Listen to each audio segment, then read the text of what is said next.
Assalamualaikum warahmatullahi wabarakatuh. Hamdan wa syukronillah amma ba'du. Yang saya hormati Bapak Profesor Muhammad Anton Athoillah selaku dosen pengampu mata kuliah Makroekonomi Islam. Perkenalkan, nama saya Muhammad Fahri Nasir As-Sujai, mahasiswa Pascasarjana UIN Sunan Gunung Jati Bandung kelas C. Pada kesempatan kali ini saya akan menyampaikan presentasi dengan judul Zakat sebagai Instrumen Stabilisasi Makroekonomi. Kita bisa lihat ada 3 pilar masalah utama yang saling berkaitan. Pertama ada ketimpangan pendapatan. Fenomena pertumbuhan ekonomi yang kita saksikan pada saat ini seringkali gagal untuk mendistribusikan kekayaan secara merata. Alih-alih menyejahterakan seluruh lapisan masyarakat, sistem yang ada itu justru memperlebar jurang struktural antara para pemilik modal yang terus mengakumulasi kekayaan dan para pekerja yang kontribusinya itu seringkali dihargai secara tidak proporsional. Kedua ada instabilitas finansial. Masalah berikutnya berakar pada ketergantungan yang sangat tinggi terhadap sistem yang berbasis bunga. Mekanisme ini cenderung memicu aktivitas spekulatif di sektor keuangan seperti atau juga aspek non-real yang mengabaikan sektor real. Itu akibatnya perekonomian global itu terjebak dalam siklus krisis yang berulang. Yang ketiga ada konsumsi tidak berkelanjutan. Pilar ketiga ini adalah pola konsumsi dan akumulasi yang mengabaikan aspek keadilan sosial. Slide selanjutnya di sini ada matriks perbandingan antara konvensional dengan Islam. Dan di sini juga terdapat 4 dimensi utama. Yang pertamanya itu tujuan utama. Ekonomi konvensional ini meletakkan pertumbuhan dan kecekapan atau efisiensi sebagai hala tuju mutlak. Yang mana seringkali mengabaikan aspek kemanusiaan. Sebaliknya, ekonomi Islam ini mengimbangi aspek kecakapan tersebut dengan menyepadukan antara keadilan dan juga kesejahteraan.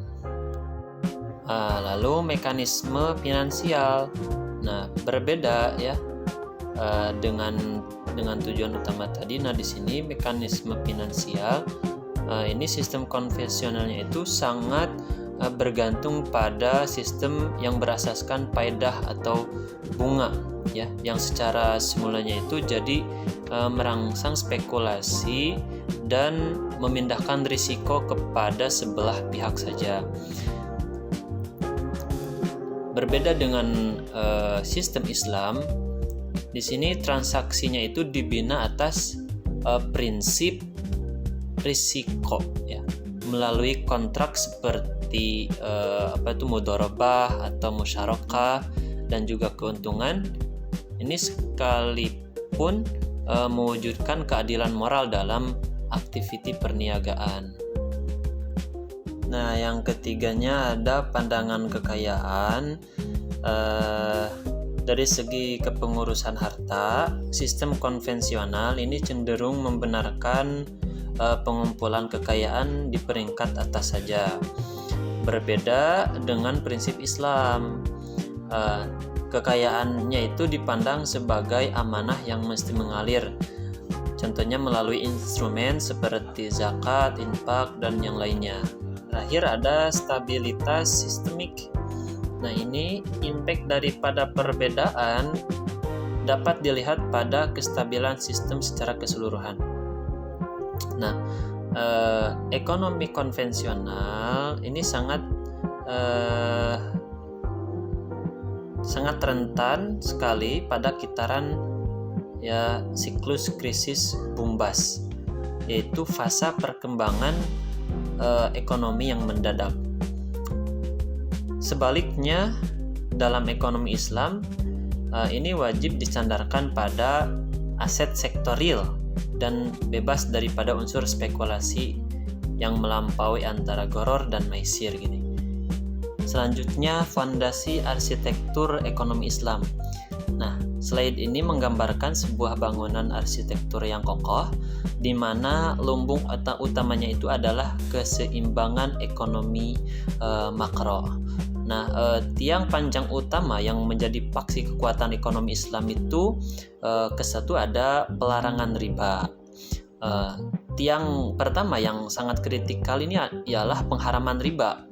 Nah, langkah ini berfungsi untuk menghapuskan segala bentuk eksploitasi dalam transaksi keuangan dan menyekat pertumbuhan ekonomi semu itu. Nah, dengan menghapuskan riba ini kita dapat mencegah pembentukan gelembung spekulatif di pasaran keuangan yang seringkali menjadi punca utama runtuhnya kestabilan makroekonomi.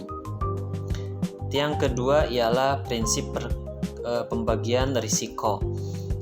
Nah, berbeda dengan sistem konvensional yang memindahkan beban risiko kepada satu pihak, arsitektur ekonomi Islam ini mendistribusikan risiko dan juga berkeadilan antara pemilik modal dan pengusaha. Selanjutnya, tiang ketiga ini menekankan pada aspek keuangan beretika. Nah, di bawah prinsip ini, aliran dana dan pembiayaan itu didorong dengan tegas untuk melabur hanya pada sektor real yang memberikan impact sosial yang positif. Nah, tiang keempat yang tidak kalah pentingnya itu adalah distribusi kekayaan. Nah, sistem ekonomi Islam menetapkan kewajiban sirkulasi agar harta itu tidak hanya berputar di kalangan orang kaya saja. Nah, melalui instrumen sistematik seperti zakat dan juga instrumen sukarelanya itu seperti infak dan sedekah, aliran kekayaan dapat disalurkan terus ke sektor community. Slide selanjutnya ada mendefinisikan ulang zakat. Nah, pada gambar ini terdapat dua sistem. Yang pertama ada paradigma lama, kedua ada paradigma makro. Pertama, paradigma lama yaitu kewajiban religius dan karitas, artinya selama ini zakat itu seringkali dipandang secara sempit hanya sebatas pemenuhan kewajiban ibadah personal dan juga tindakan karitas saja. Berbeda dengan paradigma makro. Nah, di sini zakat didefinisikan ulang sebagai instrumen fiskal struktural. Nah, sebagai sebuah pungutan wajib atas kekayaan, zakat itu bekerja menggunakan algoritma sirkulasi modal yang memaksa harta yang mengendap untuk keluar dan berputar kembali ke dalam perekonomian. Sintesis zakat sebagai stabilisator otomatis. Nah, di sini kita dapat melihat bagaimana teori makroekonomi itu bekerja secara real melalui dua mekanisme keunggulan utama. Pertama ada algoritma bawaan. Nah, jika Anda memperhatikan kurva yang berwarna abu-abu, itu adalah visualisasi dari siklus konvensional yang mengalami fluktuasi ekstrim ya. Ketika ekonomi berjalan normal, pemerintah konvensional biasanya mengandalkan stimulus fiskal yang sayangnya seringkali terlambat meredam krisis akibat adanya hambatan. Nah, sebaliknya, kurva hijau tebal itu menunjukkan pasar terintegrasi zakat. Artinya, tanpa perlu menunggu kebijakan politik atau birokrasi yang rumit, zakat secara otomatis mengalir dan mendistribusikan kekayaan secara instan ke lapisan masyarakat bawah pada saat ekonomi mulai menunjukkan tanda-tanda kontraksi. Selanjutnya, penahanan penahan resesi. Nah, coba perhatikan titik palung ya pada kurva abu-abu yang berhasil dipotong dan diangkat oleh kurva hijau. Nah, dalam sistem konvensional, resesi akan menjatuhkan daya beli masyarakat ke titik paling rendah. Namun, dalam ekosistem ekonomi Islam, adanya distribusi zakat yang konstan itu bertindak sebagai bantalan sosial ekonomi yang kuat. Ya, sehingga palung siklus bisnis itu tidak merosot terlalu dalam dan ekonomi dapat pulih lebih cepat. Slide selanjutnya, mekanisme makro 1 menjaga permintaan agregat. Nah, di sini ada 4 tahapan mekanisme makro. Pertama ada ekstraksi ya. Nah, tahap pertama ini dimulai dengan proses ekstraksi, yaitu penarikan persentase tetap dari akumulasi aset yang dimiliki oleh kelompok atas atau muzaki. Nah, setelah dana diekstraksi, tahap kedua adalah transfer yang berbentuk injeksi likuiditas secara langsung tanpa perantara ke kantong kelompok berpendapatan rendah atau mustahik. Selanjutnya, mengapa transfer ini begitu efektif secara makro? Nah, jawabannya ada pada tahap ketiga, yaitu konsumsi. Secara teori ekonomi, kelompok penerima manfaat ini memiliki nilai marginal propensity to consume ya, yang tinggi. Artinya, setiap rupiah yang mereka terima itu hampir seluruhnya akan langsung dibelanjakan untuk memenuhi kebutuhan pokok, bukan untuk disimpan. Nah, terakhir, rangkaian proses tersebut bermuara pada tahap akhir, yaitu stabilitas permintaan. Nah, peningkatan konsumsi di tingkat akar rumput itu secara otomatis akan menjaga permintaan agregat nasional agar tidak anjlok. Ketika permintaan masyarakat tetap stabil, sektor real atau UMKM dan produsen itu akan terhindar dari risiko kebangkrutan massal. Mekanisme makro 2, penalti penumpukan harta atau anti hoarding.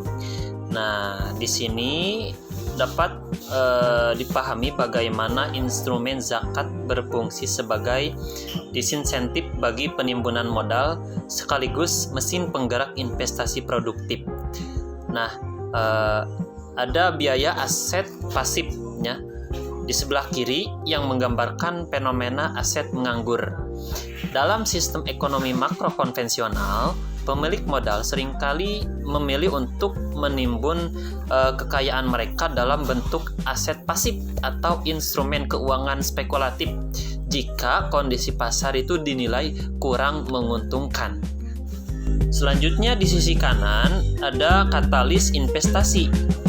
Nah, sifat destruktif zakat terhadap aset pasif ini secara otomatis melahirkan dampak positif yang digambarkan pada panel sebelah kanan, yaitu sebagai katalis investasi. Agar kekayaan mereka tidak menyusut habis tergerus instrumen zakat, para pemilik modal itu secara rasional akan dipaksa untuk mengeluarkan uang mereka dari tempat penimbunan. Modal tersebut kemudian dialirkan ke dalam saluran-saluran investasi produktif di sektor real seperti perkebunan, industri, dan perdagangan yang disimbolkan oleh tanaman yang tumbuh subur. Terakhir, kesimpulan. Nah, jadi pada penjelasan yang tadi sudah dipaparkan terdapat 2 poin utama. Yang pertama yaitu zakat sebagai arsitektur inti. Nah, melalui seluruh pembuktian empiris dan teoritis yang telah dipaparkan, kita harus menyepakati satu premis final, yaitu zakat bukan sekadar jaring pengaman sosial, melainkan juga arsitektur inti untuk pertumbuhan yang inklusif dan tangguh. Terus yang kedua itu adalah pergeseran paradigma global, yaitu membawa ekonomi global dari paradigma akumulasi dan krisis menuju era sirkulasi dan stabilitas yang berkelanjutan. Nah, baik, itu tadi pemaparan yang dapat saya sampaikan. Terima kasih. Wassalamualaikum warahmatullahi wabarakatuh.